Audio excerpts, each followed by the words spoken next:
Welcome, everyone, to the evolution of art for Overwatch 2. I'm Bill Petrus, Senior Art Director. I'm Arnold Sang, the Assistant Art Director.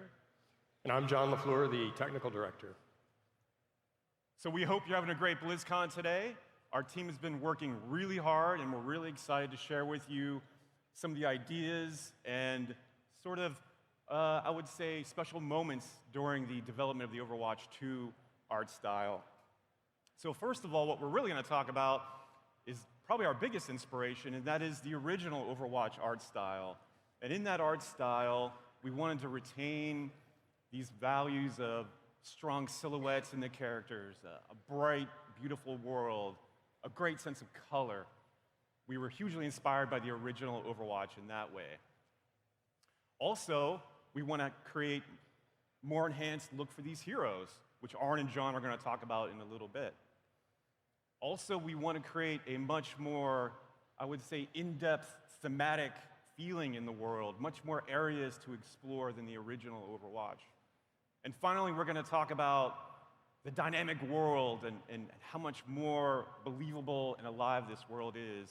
And along with that, the technology as well and how that supports it. So that being said, Arn, take it away. All right, so with Overwatch 2, we're setting out to redefine a sequel. And what does it mean to make a sequel for Overwatch? Overwatch has always been about its heroes. So for Overwatch 2, we wanted to make sure that our heroes could have a fresh new look. But at the same time, we wanted to make sure that these iconic heroes were still the ones that you remember from the classic Overwatch. So Jeff likes to use Batman as an example. But I think superheroes are actually a really great example and look into how we approach this whole process. Superhero movies like Iron Man is a good example that I like to use. You watch Iron Man 1, and he's got the classic armor. And then Iron Man 2, suddenly, it's a triangle instead of a circle. And if you pay close attention, all the little details are a little bit different. And as an artist, I really geek out on that stuff. And that's something we wanted to have for Overwatch as well. Tracer, our classic hero, how could we take her, find elements that keep the spirit of the original design, and while explaining a little bit about how these characters, where are they in the story of Overwatch? So we took a different approach for every hero. You see Winston up there. He orchestrated the recall, got everybody back together, but he's got a couple of few upgrades. He's one of our most iconic characters, so we didn't want to change him too much, but if you look closely, his armor's a little sleeker, his backpack's a little more techy. He's got a little console to call on the heroes and coordinate the attacks. We also have May.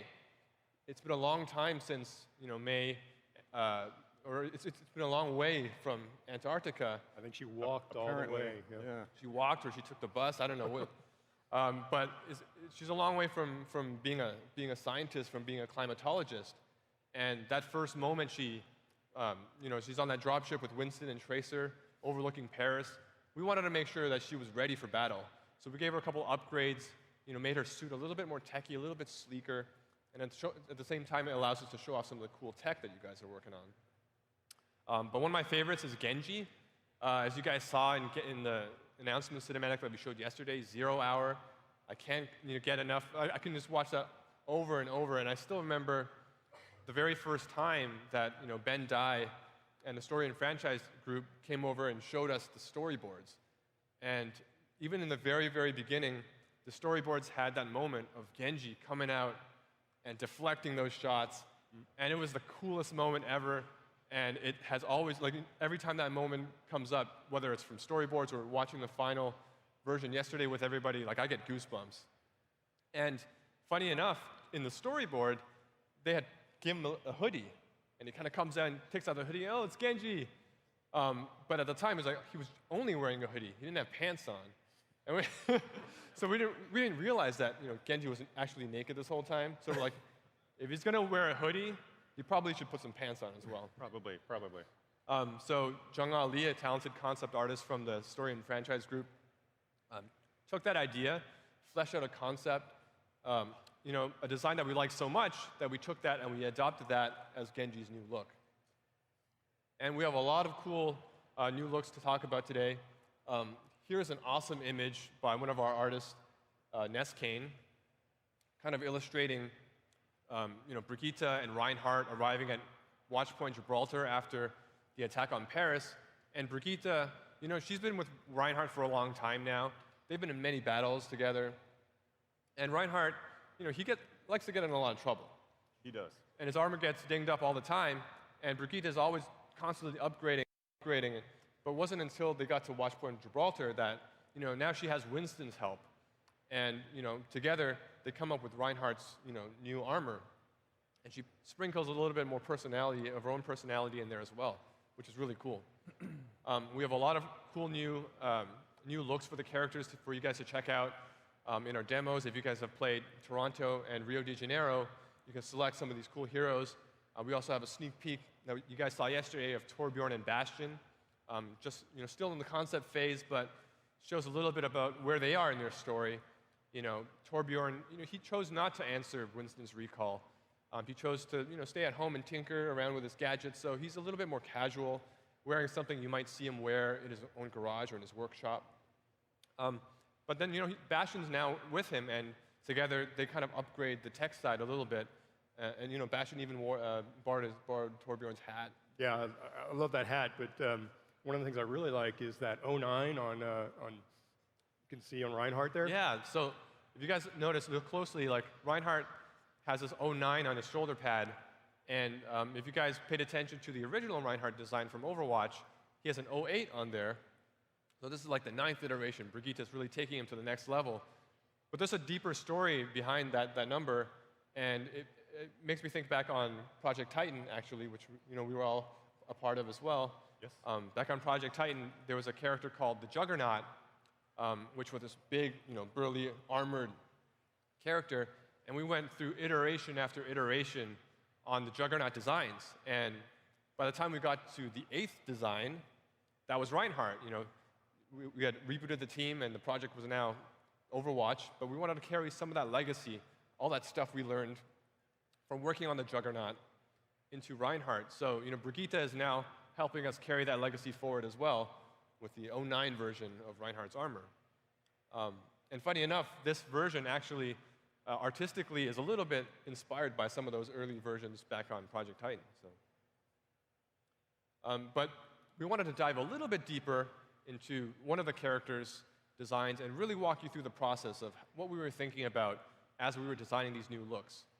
So Tracer, she's one of the most important characters, if not the most important characters in Overwatch.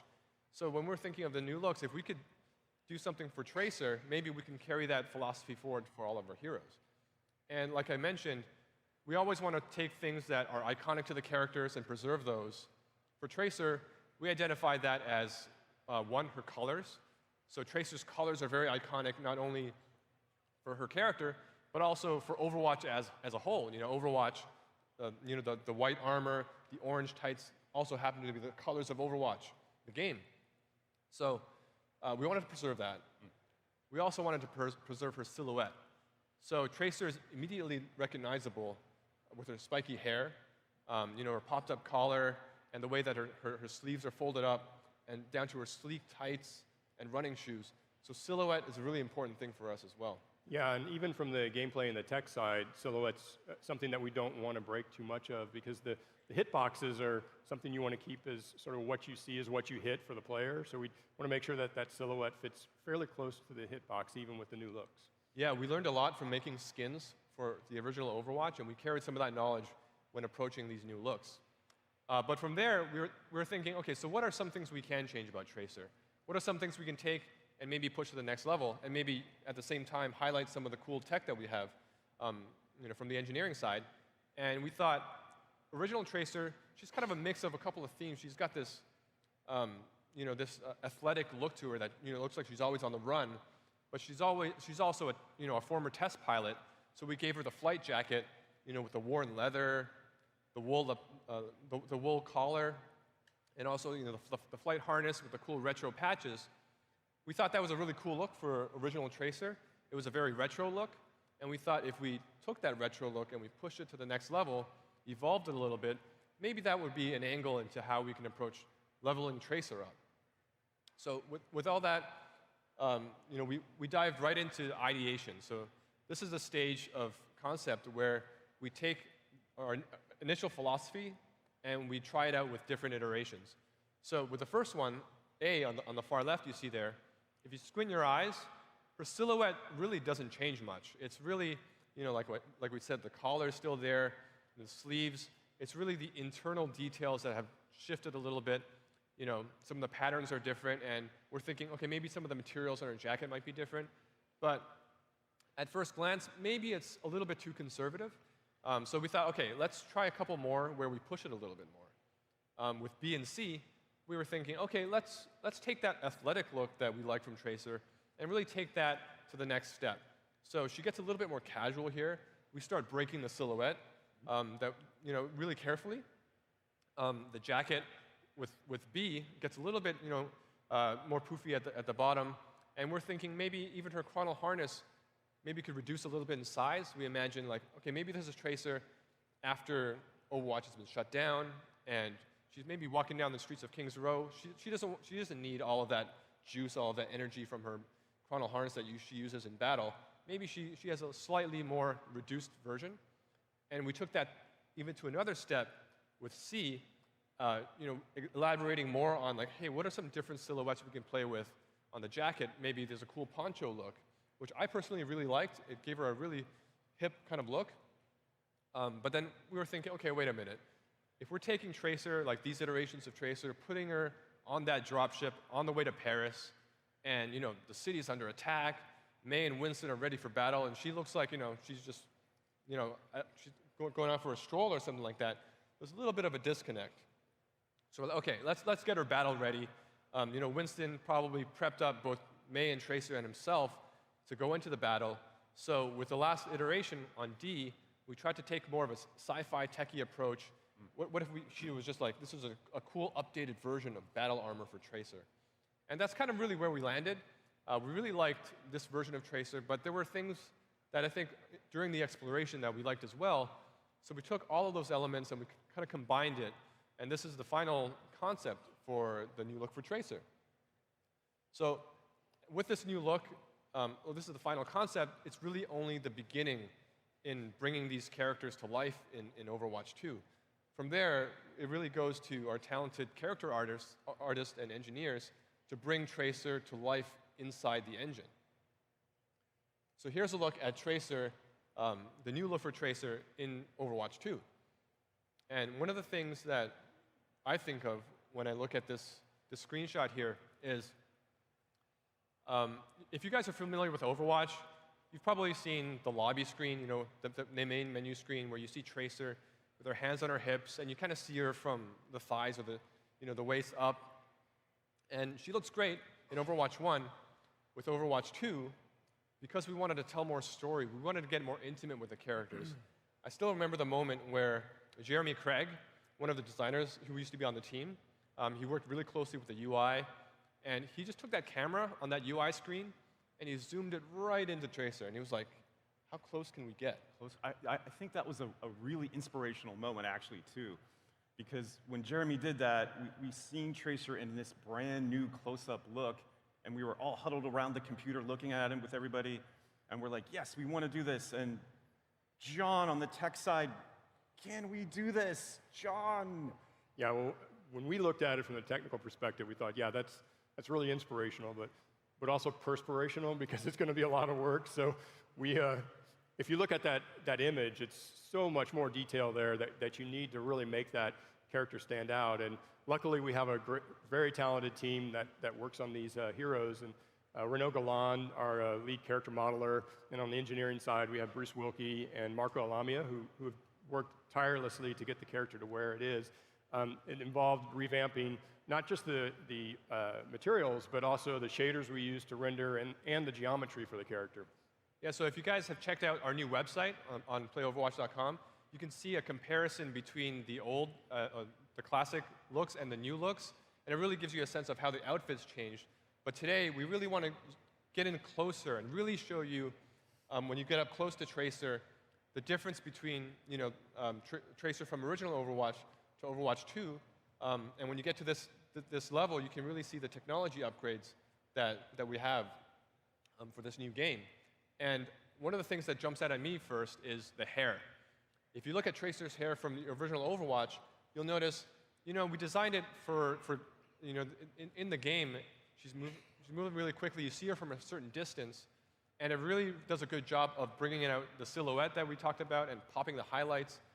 But when you zoom in, it kind of really breaks down in the sense that it doesn't feel very natural. There might be a little bit of a plasticky look to it. So, and as always, we always aspire to when we watch the animated shorts that our story and franchise development team does, to have that level of fidelity that we have in the animated shorts. And for hair, that was one of our inspirations. Like, how can we get that natural-looking feel? Yeah, and it plays off. I'm sorry if I'm turning around, our monitors are off, but it definitely plays off as much softer if you look at it in comparison to our original Overwatch. And you can also see a lot of the detail in shadows. There's much more detail in the shadows around the face. And then there's some detail maps that we use to bring out the freckles on oh, thank you. Some detail maps we use to bring out the freckles on the face. And even with some of the heroes, you can see the pores. So probably our heroes are going to get a little bit subconscious about how close we're zooming in on them. But yeah, and then if you look at the eyes, we actually have new geometry for the eyes as well as shaders, and that allows us to get much more expression. As Arn was mentioning, it's really important for the story mode.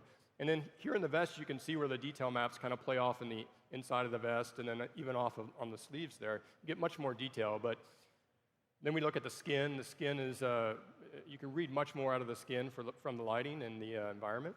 Yeah, the skin shader. I still remember the first time I was looking over Renault's shoulder when he was like, "Hey, come check this out. I got something new to show you."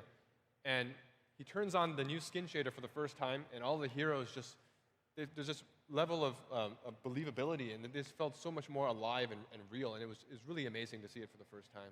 Now, when you guys are talking about shaders, for some of the people here that might not know what a shader is, That's not you, Billy. it's not me, but could you enlighten us? Yeah, a shader is a special program that we send down to the graphics hardware, and that enables us to render each of the different materials on the jacket and the face and in the eyes in a very special way. So a lot of the effects that you get from the hair and the eyes and the way that it reflects light differently, that's all specified in those shader programs. So next, we're going to show a video that shows off some of the heroes in Overwatch 2. You might have seen this yesterday in some of the panels, and this is personally my favorite way to just look at all of these new looks for the heroes and the tech. And I just want to give a shout out to talented members of our team, Dion Rogers doing the lighting for this, Ryan Deniston on the animation and posing, and our VFX team for tying it all together. It really gives a good look at how these heroes come to life in the game.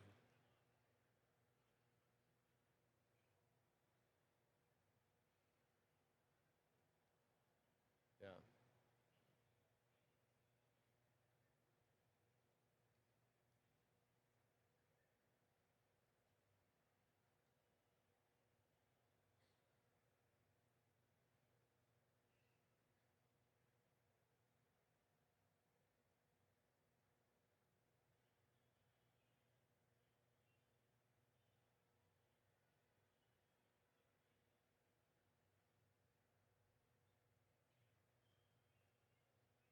Wow.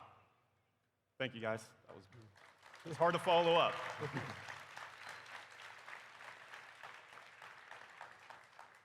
So as Arn and John are talking about the new enhanced heroes for Overwatch 2, let's talk about the environment. Let's talk about what's new in the Overwatch 2 world.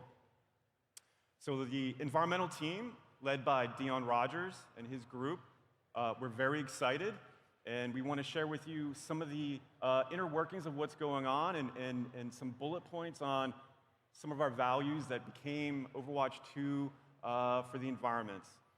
So for us, we're very passionate about creating even more locations from around the world, many more places globally that we can travel to for Overwatch 2.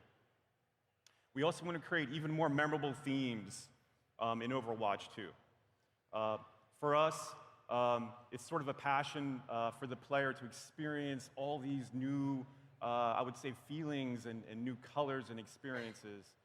For me personally, looking back on the original WoW, which I had the privilege of being the art director on, one of the fond memories I have in working with that team was there was a zone in Azeroth, a couple of them. It was like Duskwood, Elwyn, and Westfall. And those 3 zones really inspired just my imagination and what world building could do to tell story for the player.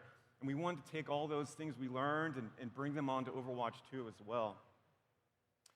And also, we want to create a more dynamic world in Overwatch 2. Arn always talks about how the heroes, it's all about motion and being dynamic. You know, when you do, we want to carry that over into the world itself. So a much more, I would say, a live world with many more interactive elements in the world too. Let's take a look at a video of some of the latest maps too that we're working on. Here's Gothenburg. This is where Torbjorn has his workshop. Toronto, a Blizzard first. Woo!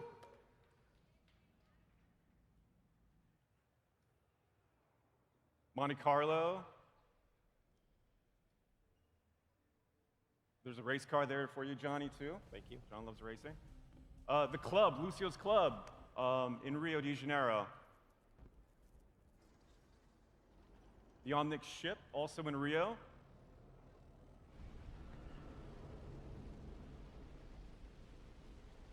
That's very dynamic, really. Very dynamic. We hope you guys are really enjoying this demo on the floor, too. Please let us know any feedback as well. We'd love to hear it.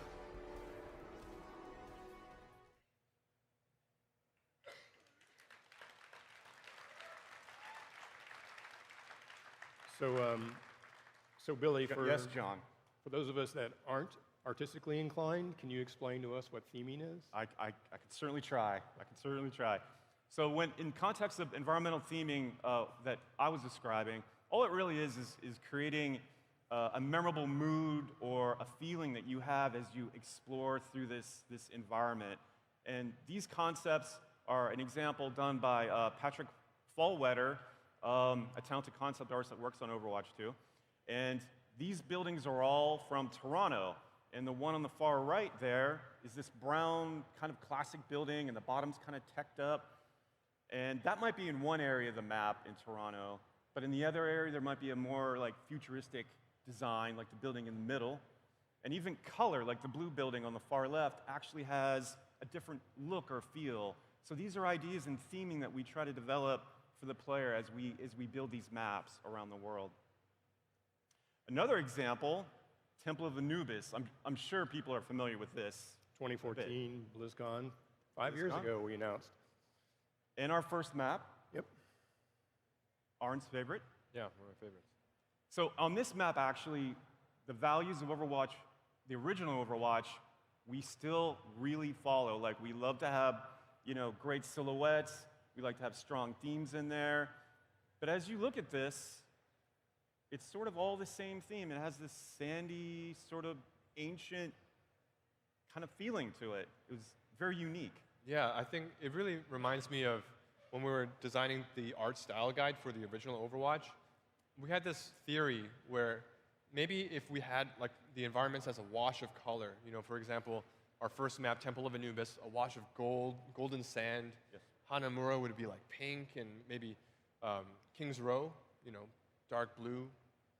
That we had this theory that the characters, if we made them vibrant enough, would just pop out, all in the name of readability, which is always very important to us. And then our visual effects and UI on top of that would have this layering effect. And we're thinking, yeah, the environments, they could just be one color and recede to the background. And I think there are certain things that really worked in that way for Temple of Anubis, and that's why it's still one of my favorite maps. Yeah, and the interesting thing from a technical perspective is that sort of wash of color, that almost singular theme that we have. To us, it means that themes to us means more textures, it means more models, so that means more memory. And one of the values we had on Overwatch was we wanted to encourage the players to switch heroes at any moment. So we wanted to be able to leave a lot of the streaming off of the hard drive to the heroes. So if I switch a hero, I want it to be able to pop in pretty quickly. So what we did was we said, well, we're going to keep all of the map memory resonant the whole time.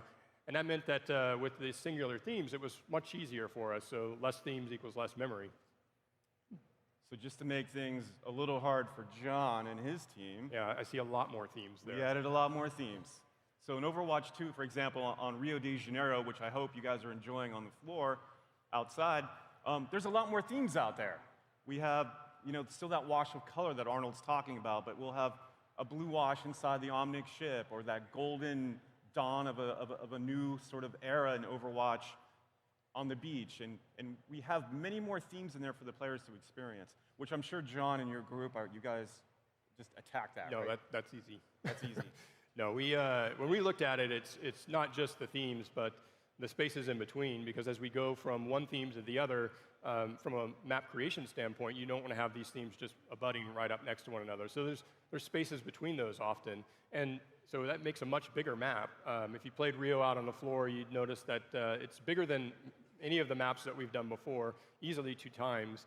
And so when we look at that, there's a couple of problems that come up. One is rendering. So if you're looking across the map, there's a lot more to render, and we want to limit that. We want to make sure that we always keep the 60 FPS that we try to achieve on our recommended specs. So what we had to do was sort of do offline calculations of potentially visible set and give the artists new tools that would enable them to help to tell us and tell the engine what can the player see at any given moment. And so we have to do that, but on top of that, there's just more themes. And again, that means more textures and more models. And suddenly, we can't fit everything into memory. So a piece of technology that we're doing now is we're going to be streaming in the map data so that for these big story missions, we can have a player progress through it. Now, obviously, you're picking heroes at the beginning, so it's not as important that we support the hero switching, but we do need to support these really large maps and all these extra themes. Yeah, another thing that new themes gave us another challenge was like unit readability. With Overwatch 2, because this is now a PvE and we don't have the red outlines that we have for PvP to rely on for a quick read, with new themes, that means the same units, the same null sector nullifiers that you're playing in Rio on the exterior are the same ones in the interior areas of the map. And those have totally different lighting conditions, different colors, different themes. How can we create enemies that pop and are readable within all of those themes? So we look to Torbjorn Malmer, one of our engineers on the Overwatch team, an actual Torbjorn. The Torbjorn. The Torbjorn. He helped us out with some new technology that helped pop these characters out. Taking a little bit of the information around them and just boosting that light on those characters. And if you look at the nullifier on the screen here, and those power generators beside them, those are actually the same color, but then with the lighting boost, it really helps the enemy units, pop out. An interesting note on the development of this Rio de Janeiro experience. Originally, the entire map was at night. And we have a little video of this in a little bit, but the interesting thing is, as we were playing it, on the art side, a lot of feedback and readability feedback is everything's blue. Yeah, Billy, it turns out that moonlight bounces blue everywhere. So you did your everything's job blue. very well. And everything was blue. The engine's working. But then we were like, well, we actually want not everything to be blue. We would like a more thematic change, so we changed the exterior light of Rio to this dawn, golden kind of feeling for the player to show this hope inside the map. And then we still kept the blue sort of tone inside the Omnic ship, the ominous feeling. So we got kind of the best of both in there. Yeah, and that really helped with the outdoor areas. But as Arn mentioned, that we still had the units that were in the shadows that weren't reading as well. So we had to introduce this technology to sort of brighten those enemies up. But that wasn't everything that we introduced. Obviously, a big thing that Billy talked about was having much more dynamic environments. And for us, that's something that's a little bit new, because when we set out to do original Overwatch, most of the maps there, we really saw them as PvP playgrounds from a gameplay standpoint. And because of that, we didn't really want to put a lot of distractions in there that would distract from that gameplay. So most of the maps were static. We still had our options, our opportunities to tell story through those maps, but in Overwatch 2, really those maps in the story missions, they're a character in that story. So what we wanted to do was take that opportunity to do much more with the maps. And it's a great opportunity for us on the technical side, but one thing we don't do at Blizzard is we just don't do text for text's sake. So we want to explore, like, what are the opportunities to make the game better through that. And there's a point just about every year, I think, where the team sort of takes a little bit of time to explore some of these out-of-the-box ideas and think, how can we advance our gameplay? How can we advance our technology? It's usually a difficult time for engineers because the artists and designers are doing crazy things. What? So. John, come on. So we have to look at what they come up with, and usually they'll put a lot of crazy stuff together, and they'll say, look, it works in the engine, let's just ship this, but it doesn't work on all the technologies that we support. So it means we have to take those ideas and sort of get them down to something that we can support. And a great example of one of those efforts is Lan Cheng, who's a principal technical artist on our team, had done a demo of what a dynamic world would look like. And what she set out to do was, what would it look like if we took that Temple of Anubis with that, it was one of our first maps. It was a fairly simple map, but let's throw a sandstorm at it. So this is the demo that she came up with. So it's a really different look for Temple of Anubis. If you've played it, this is quite different.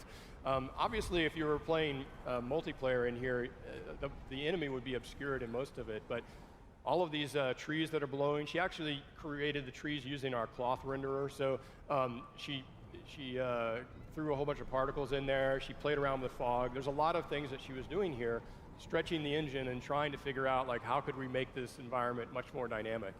And it's these types of things that really push us forward from a look standpoint and also from an art standpoint. And it leads to a lot of different technologies that we've put in. Some of these have come in over the years. Like we had weather systems that we just started to touch with Lijiang Tower. You saw a little bit of rain in there. But that's something that we're looking to explore much more in Overwatch 2.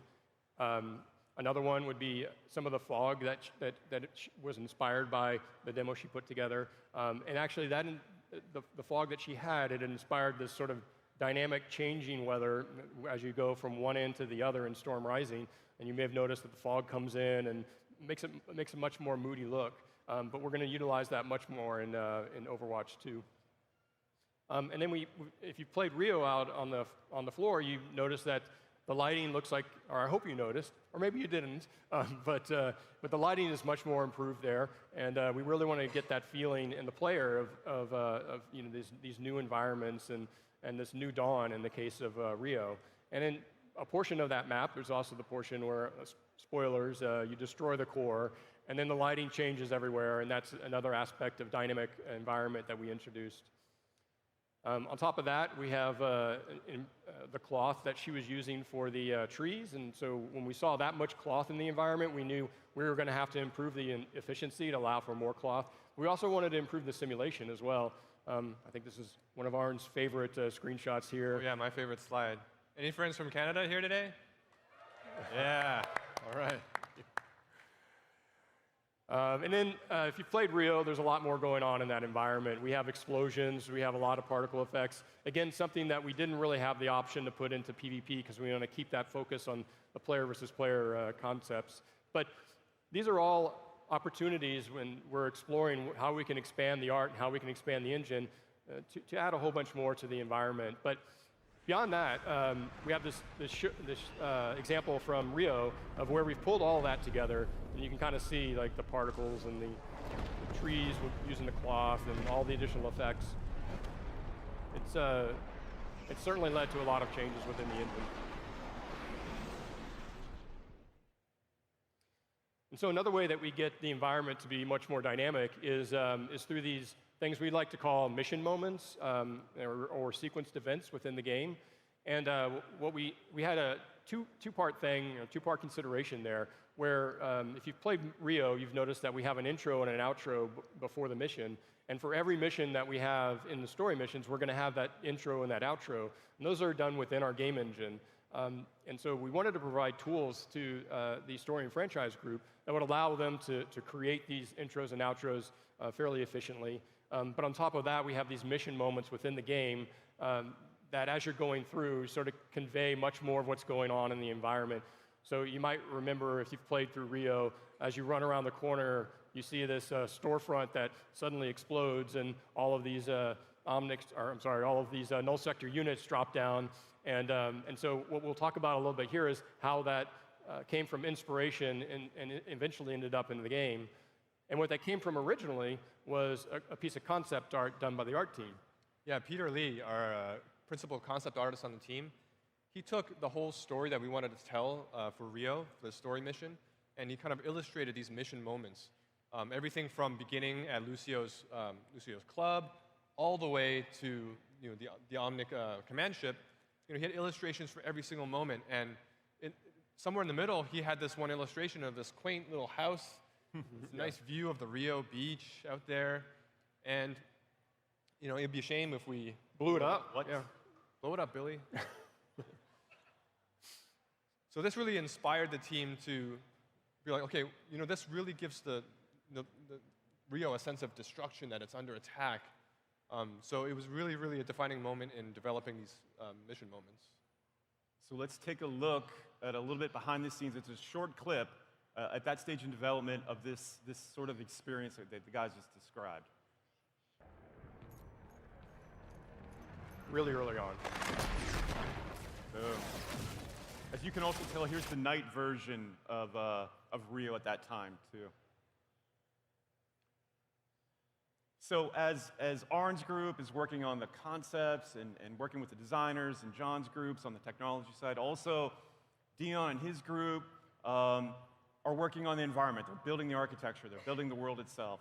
And for example, like on our team, we have people from all over the world on the team. So one of the things in the environment side is we want a believable world. We want a world that feels like, oh, it feels like Toronto, or it could feel like Rio. We have a very talented environmental artist, Tiago Klafke, on our team from Brazil, and he owned the map on the modeling side. He's like, okay, guys, the street has to look this way, and guys, look, in Brazil we do it this way. So he really helped kind of flesh out this world and polish this encounter along with all the other groups. It was a lot of fun. I think he actually was the one who decided it wasn't going to just be a house. It had to actually expand to this storefront that looked much more like it belonged in Brazil. And so let's take a look at the actual final execution of that, which you guys can play on the show floor as well.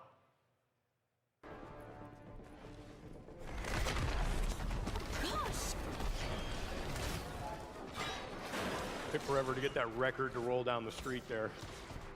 Every day we'd come in the office and go, did the record roll down the street? Yeah, Johnny. So that's a glimpse into how we've been evolving the art for Overwatch 2. We hope that you enjoyed it.